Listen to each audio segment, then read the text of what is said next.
10 दिन में pre board आने वाले हैं, सिलेबस हमसे कुछ भी नहीं हुआ। मैं खुद स्कूल टॉपर होके मैंने 70% सिलेबस हो रखा था केवल प्री बोर्ड्स पे। अकाउंट्स का पेपर जो था मेरा वो डिट्टो सेम मैम ने दे दिया था दूसरे स्कूल का उठा के। टीचर के दिमाग से थोड़ा आगे बढ़ो, ठीक है, 2 कदम आगे रहो और प्रीवियस ईयर क्वेश्चंस करके जाना। सेल्फ स्टडी का टाइम मिलता नहीं है, निकालना पड़ता है।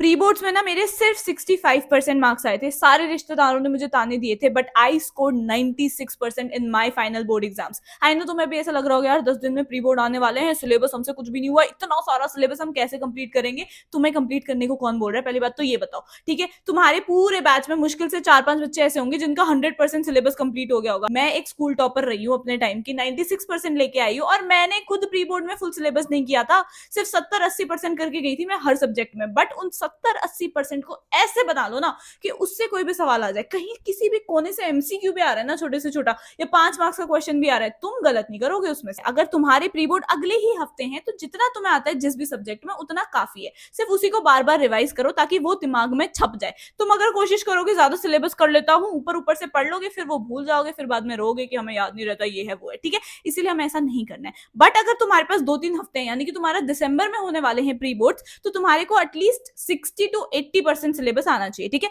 मैं खुद स्कूल टॉपर होके मैंने 70% सिलेबस हो रखा था केवल प्री बोर्ड्स पे, ठीक है। मैं ज्यादा फोकस किया ही नहीं। अगर मुझे इंटीग्रेशन चैप्टर नहीं आता है तो उसको छोड़ दिया, बाकी चैप्टर्स पे फोकस किया, ताकि अगर उनसे कोई भी क्वेश्चन आए ना तो मेरे उसमें मार्क्स ना कटे, ठीक है। तो तुम्हें भी ऐसे ही करना है। 12 में से 8 चैप्टर आते तो उन 8 को अच्छे से करो। सैंपल पेपर से तुम्हें एग्जाम पैटर्न भी पता चल जाएगा कि अच्छा इस चैप्टर से एमसीक्यू ज्यादा पूछे जा रहे हैं, 3 मार्कर ज्यादा पूछे जा रहे हैं, प्लस तुम्हें वेटेज भी पता चल जाएगी, वो भी चैप्टर वाइज, ठीक है। दूसरी बात यार, तुम्हारे स्कूल के टीचर ही तो बनाते हैं ना प्री बोर्ड। वो बार बार क्लास में जिन टॉपिक्स को बोल रहे थे ये बहुत इंपॉर्टेंट है, बहुत इंपॉर्टेंट है, तो उस अकॉर्डिंग करो। हो सकता है वही सेम क्वेश्चन तुम्हारी बुक में जो मैम ने इंपॉर्टेंट मार्क कराया था वही सेम मैम दे दे, बस थोड़ा सा नंबर चेंज करके दे दे, ठीक है। तो सबसे पहले हाई वेटेज को निपटा डालना, उसके बाद जो मीडियम वेटेज चैप्टर्स यानी कि जिसमें आराम से थोड़ा थोड़ा मार्क्स का आ रहा है उनको कर लेना। अगर लो वेटेज नहीं भी हुई या कोई ऐसा टॉपिक है जो तुम्हें मुश्किल लग रहा है, अगर वो नहीं भी हुआ ना तो कोई टेंशन लेने की जरूरत नहीं है। प्री बोर्ड से डर के प्री बोर्ड नहीं देने जा रहा हूं क्योंकि मेरे बोर्ड की प्रिपरेशन रुक रही है, ये स्टूपिड बहाना नहीं चलेगा, ठीक है। जिस प्रेशर से तुम्हारे को पता है क्यों होता है प्री बोर्ड, तुम्हें पता है? एक तो चलो हाँ ठीक है, तुम्हें वो पूरा एनवायरमेंट क्रिएट करने के लिए कि हाँ भाई तुम्हारा बोर्ड ऐसा होगा, तुम्हारे को ऐसी शीट मिलेगी, ये सब ठीक है, ये तुमने हाफ ईयरली में भी कर लिया। बट प्री बोर्ड इसलिए होते हैं ताकि तुम पे प्रेशर बने, जिस बच्चे ने नहीं कर रखा अभी भी कुछ भी वो करे, और ये पॉजिटिव प्रेशर होता है, यानी कि एड्रेनलिन रश कहते हैं ना जिसको, जैसे एग्जाम जितने पास आते हैं तब हमारी फटनी शुरू हो जाती है, ये बस इसीलिए होता है, ठीक है। तो इसको छोड़ना नहीं है, तुम फेल नहीं होगे अगर तुम इन चीजों को फॉलो करोगे। सबसे पहले तो तुमने जो मोस्ट इंपॉर्टेंट चैप्टर्स हैं उनको देख लिया, जिनकी सबसे ज्यादा वेटेज है, उनके वन शॉट रिविजन देख लो, ठीक है। मैं ये नहीं कह रही कि भाई तू एक एक चीज पढ़, नहीं, वन शॉट रिविजन देख लो, इंपॉर्टेंट टॉपिक्स को कर लो, ठीक है। उसके बाद भाई तुम्हारे पास तो अब एआई है, बैठ के ना आराम से नोट्स मत बनाओ, तुम चैट जीपीटी पे डालो, ठीक है। मान लो बीएसटी तुम पढ़ रहे हो, ठीक है, तुमने अच्छे से पढ़ लिया, तुमने अपनी कीवर्ड्स बना रखे, तुमने अपने नोट्स बना रखे, ठीक है, बट तुम चैट जीपीटी पे डालो, ठीक है। पीडीएफ मिल जाएगी तुम्हें एनसीईआरटी की आराम से, मैं तुम्हें लिंक दे दूंगी डिस्क्रिप्शन बॉक्स में, ठीक है। वो पीडीएफ डाल दो, बोलो कि चैट जीपीटी इससे ना मुझे ये वाले चैप्टर के क्वेश्चंस बना के दे, एमसीक्यूज भी बना के दे, एक एक कोने से बना के दे,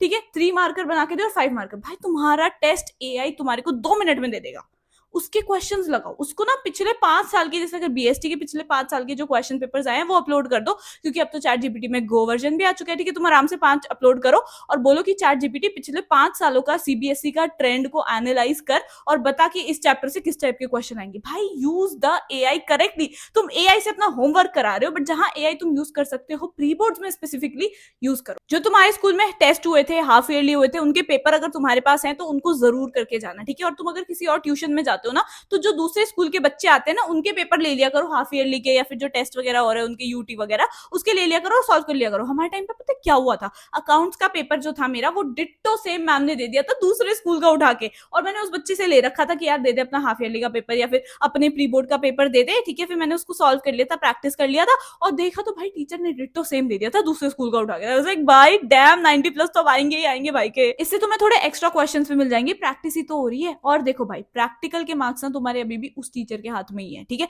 स्कूल के हाथ में ही है वो 20-30 मार्क्स तुम्हारे। इसीलिए कह रही हूँ टीचर के चमचे थोड़े टाइम के लिए बन जाओ। तुमने अगर कितने भी कलेश करे टीचर के साथ, अभी जाके थोड़ा सा बोल दो हाँ मैम आई एम डिसिप्लिन, अब मैं पढ़ के दिखाऊंगा, ये है वो है, थोड़ा मार्क्स भाई बटोर लो ना, मार्क्स थोड़े से चमचे बन जाओ थोड़े टाइम के लिए। ऑल्सो सीबीएसई ने ना तुम्हारे को दे रखे हैं कुछ एक्स्ट्रा क्वेश्चंस हर सब्जेक्ट के, ठीक है। 10th के बच्चे और 12th के बच्चे, उन्होंने हर सब्जेक्ट के एक्स्ट्रा क्वेश्चंस दे रखे हैं सीबीएसई ने फ्री ऑफ कॉस्ट, ठीक है। तो उसका लिंक मैं आपको डिस्क्रिप्शन बॉक्स में दे दूंगी, तो उसको जरूर चेकआउट करना और फॉलो करो यार, सब्सक्राइब सब्सक्राइब करके रखो, क्योंकि ना ऐसी सभी चीजें, फ्री इन्फॉर्मेशन तुम्हें पता 90% बच्चों को पता नहीं होती है, ठीक है। मेरे चैनल पे सब मिलेंगे एंड तुम सभी बनोगे भाई टॉपर, मैं बता रही हूँ, ठीक है। तो प्लीज सब्सक्राइब जरूर कर लेना। अब एक और मस्त बात बताती हूँ कि भाई 40% पेपर जो तुम्हारा बनता है ना बोर्ड्स में, वो प्रीवियस ईयर क्वेश्चन से होता है, ठीक है। और ये बात तुम्हारी टीचर जानती है, वो इतने सालों से बच्चों को पढ़ा रही है, तो उनको पता है ये चीज। तो प्रीवियस ईयर क्वेश्चन से क्वेश्चन वो भी तुम्हें देंगी तुम्हारे प्री बोर्ड में, ठीक है। तो टीचर के दिमाग से थोड़ा आगे बढ़ो, ठीक है, 2 कदम आगे रहो और प्रीवियस ईयर क्वेश्चंस करके जाना। जब उनको भी दिख रहा है कि बार बार इस टॉपिक में कैश फ्लो से ऑपरेटिंग के बार हर साल क्वेश्चन पूछे जा रहे हैं, तो वो भी होगा कि भाई प्री बोर्ड में तुम्हें दे देंगे कि बच्चे ने इस टॉपिक को करा भी है या नहीं, क्योंकि ये इंपॉर्टेंट टॉपिक है, ठीक है।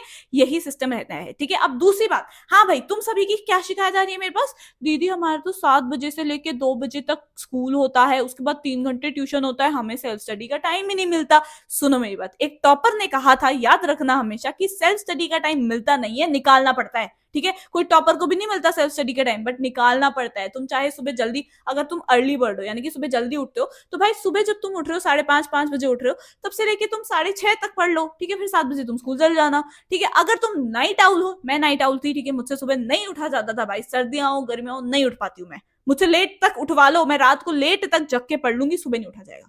तो मैं ऐसी नाइट आउल थी। तो भाई तुम लोग आराम से भाई 11 बजे से सेशन लगाना शुरू करो, 1-2 बजे तक पढ़ो, सो जाओ। थोड़ी सी नींद को तुम्हें सैक्रिफाइस करना पड़ेगा। देखो अगर मार्क्स चाहिए तो थोड़ा सा तुम्हें नींद को सैक्रिफाइस करना पड़ेगा। मैं नहीं कह रही कि भाई सो ही मत 2 घंटे सो, नहीं भाई, हेल्थ बहुत इंपॉर्टेंट है, ठीक है। सर्दियां आ रही हैं ऊपर से आगे, तो हेल्थ बहुत इंपॉर्टेंट है। ऊपर से बोर्ड्स के टाइम पे बीमार नहीं होना है, ढंग का खाना खाओ भाई, ढंग के कपड़े पहनो, बट प्लीज कंबल और बेड पे नहीं पढ़ना है, ठीक है। उसको पढ़ोगे आलस आएगा, नींद आएगी। लाइट जलाओ, उजाले में पढ़ो और चेयर और टेबल पे पढ़ो, ठीक है। मैं भी बहुत आलसी थी, मैंने बताया था तुम्हें अभी कि मैं सुबह नहीं उठ पाती थी, बट चेयर और टेबल पे ही पढ़ना पड़ रहा है, वरना तो कब सो गए पता नहीं चलता। तो भाई मेरी इन टिप्स को फॉलो करो, सब्सक्राइब करो चैनल को। भाई सारी चीजें मैं यहाँ पे तुम्हें बताऊंगी, प्री बोर्ड से लेके बोर्ड तक, फिर सीयूईटी वगैरह तुम्हें देना है, जेई नीट तुम्हें देना है, कॉलेज में आने तक सब चीजें इस चैनल पे मिलेंगी। मैं 1 लाख ऑलमोस्ट 150K स्टूडेंट्स को हेल्प कर चुकी हूँ। तो भाई please be a part of this journey, and तुम्हें भी अगर करियर ओरिएंटेड हो, बढ़िया मार्क्स लाने, तो प्लीज सब्सक्राइब जरूर कर लेना, ठीक है। बेस्ट तरीका पढ़ने का तुम्हारा रहने वाला है 1 शॉट रिवीजन, ठीक है। और पार्ट्स में आप देखना बंद करो, एक वीडियो में जिसने पूरा चैप्टर समझा रखा है वो देखो,